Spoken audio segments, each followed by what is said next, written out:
Mas eu acredito que todos nós, de alguma forma, nós chegamos aqui de diversas maneiras, mas todos nós temos uma história de improbabilidade, né? Eu cheguei aqui completamente vazio, sem identidade, destruído por várias situações do passado, como abusos, rejeições, a própria forma com que eu fui criado, né, em situações de extrema pobreza, de miséria, de padecimento de necessidades, né, órfão de pais vivos, né, dentro de um contexto de religiosidade, né, e graças a vocês, graças ao Lapa, ao Luiz, eu pude ter um referencial, né? O Lapa vinha falando, né, sobre que quando ele encontrou o pai verdadeiro, ele havia perdido o pai natural, né? E quando a gente fala de convocação geracional, não tem como nós não falarmos sobre paternidade espiritual. Com aqui eu consegui encontrar em vocês uma referência que eu não tinha, né? E eu comecei a aprender o que era ser esposo, eu aprendi o que é ser sacerdote de um lar, eu aprendi o que é ser pai, né? Eu aprendi o que é ser um ministro do evangelho, um líder espiritual. Aprove a Deus fazer muitas coisas, mas a nossa relação, o nosso relacionamento, a construção diária foi que nos trouxe até o lugar onde nós estamos. E nós sempre fomos movidos, realmente, como o Júnior falou, pela profecia, né? Desde o início nós somos movidos pela profecia. Eu lembro que numa fase a minha mãe estava muito doente, ela passou 3 anos de cama, ela passava mais tempo no hospital do que em casa.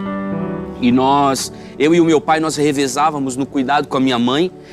E eu estava justamente numa crise existencial e numa crise ministerial na comunidade de fé da qual eu fazia parte, porque eu tinha vindo de uma formação altamente religiosa, pentecostal, cheia de dogmas humanos, cheia de formatações, e eu caí numa comunidade de fé que era a religião da não religião, ou seja, não se fazia por conta da liberdade, se fazia por conta de agredir os dogmas das igrejas tradicionais e conservadoras, né? E eu estava muito confuso naquilo, e eu não sentia mais paz em estar naquele lugar. E eu lembro que a minha mãe me disse assim, vai na irmã Vanira. A irmã Vanira, ela foi uma profeta aqui na cidade de Itajaí, né? Ministrou muitas palavras proféticas sobre a vida do apóstolo Luiz Hermínio. E eu lembro que eu até comentei, mãe, essa coisa de procurar profecia, procurar profeta para colocar a mão na minha cabeça e pedir revelação, eu não gosto disso. E minha mãe, com muita sabedoria, me disse assim, olha, meu filho, ela já passou por muitas experiências, inclusive essa experiência que você está passando agora de migrar de uma igreja para outra, eu acho que ela tem muito a colaborar contigo e te ensinar. E eu fui lá para buscar conselho, na verdade, não fui para buscar profecia. E quando eu entrei na porta da sala onde ela atendia desde as 7 da manhã, muitas pessoas que passavam por ali, era um hospital, né? As pessoas passavam por ali, recebiam oração, conselho, ministrações e saíam. Quando eu cheguei na porta, ela estava orando de costas por um homem. Ela parou de orar por esse homem, Júnior, e ela virou para mim e ela liberou assim algumas palavras em línguas assim, e eu me assustei porque eu não fiz nenhum som, nenhum barulho para dizer que eu estava chegando. Foi o Espírito Santo que avisou que eu estava na porta. E ela estava virada de costas, ela virou para mim e ela disse, sou eu que tenho secado todas as raízes de amor que você tem por esse lugar. Eu tenho essa palavra decorada porque ela está anotada na minha Bíblia velha, né? Uma Bíblia antiga que eu tenho em casa. E eu lembro que ela disse assim, sou eu que tenho secado todas as raízes de amor que você tem por esse lugar. Porque eu tenho aberto nessa cidade uma porta e que ela está constituída no reino do Espírito. E quando tu passares por ela, o meu Espírito testificará no teu coração de todas essas coisas. Porque eu tenho arrancado das tuas mãos o canudo, e eu tenho colocado nas tuas mãos um cajado. Naquela época, eu ainda estava fazendo universidade, curso superior, estava me preparando para o mercado de trabalho, né? Minha carreira era uma carreira de executivo, né? Numa multinacional. E quando ela falou aquilo que Deus estava tirando o canudo e colocando o cajado, eu achei que ela estava ficando louca. E aí ela olhou para mim e falou assim, porque serão tantos, uma grande multidão, tanto quanto os teus olhos não conseguirão alcançar. Hoje eu entendo, por exemplo, a quantidade de pessoas que nos acompanham pelas redes sociais, pela internet, onde os nossos livros chegam, né? E o ministério tem uma envergadura que nós humanamente não conseguimos medir. E eu acho que o próprio Deus faz isso conosco para nos conservar num lugar de simplicidade, de segurança no coração dele, para que a gente não deixe isso realmente subir para a cabeça e nem tomar o nosso coração. E ela disse assim, eu vou reunir pessoas do teu passado como um quebra-cabeça. E aí então tu saberás que aquele é o lugar. E eu saí dali muito mais confuso do que eu já estava. Eu lembro que eu tinha que ir para Lages e eu fui de ônibus chorando daqui de Itajaí até Lages. Eu peguei o ônibus, era 10 horas da manhã e fui chorando pelo meio do caminho, pensando na palavra daquela mulher.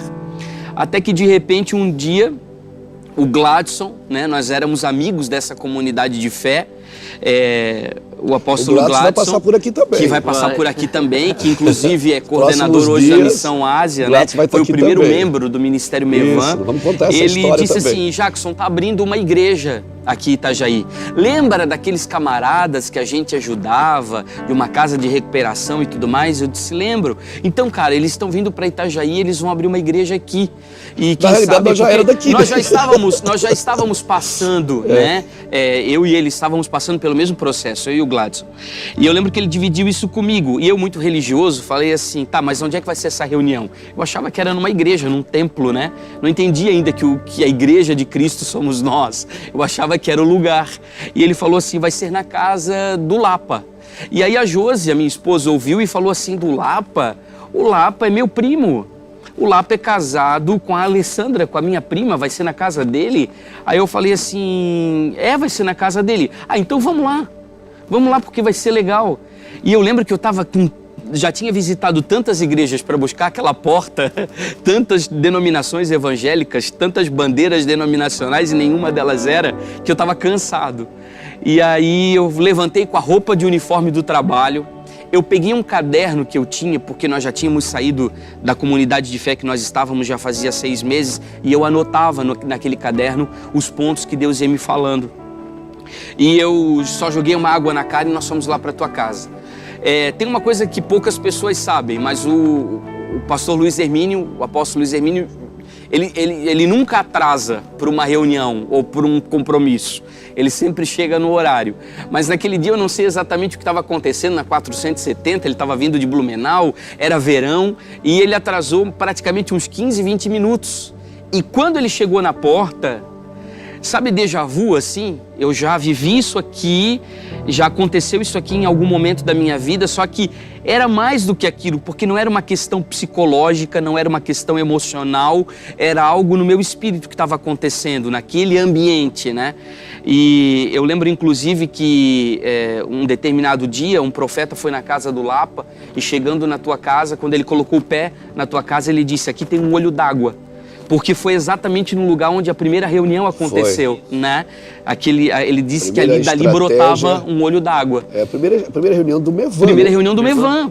A primeira reunião para começar o Mevan. Para começar o Mevan. A casa de recuperação a gente já fazia. Já fazia a casa de recuperação, vocês já desenvolviam. E aí quando eu cheguei naquele lugar ali, eu comecei a ver. E quando você, pastor Luiz, começou a falar sobre a visão do Mevan, sobre o que você acreditava, porque muitas pessoas acham que a questão da paternidade, né, a questão do reino de Deus, do governo do Espírito Santo, de tudo isso que nós pregamos hoje é um modismo, o que foi acontecendo ao decorrer da nossa caminhada, no decorrer da jornada. Não, essas revelações já estavam dentro de você e quando você começou a compartilhar, aquilo começou a borbulhar no nosso espírito.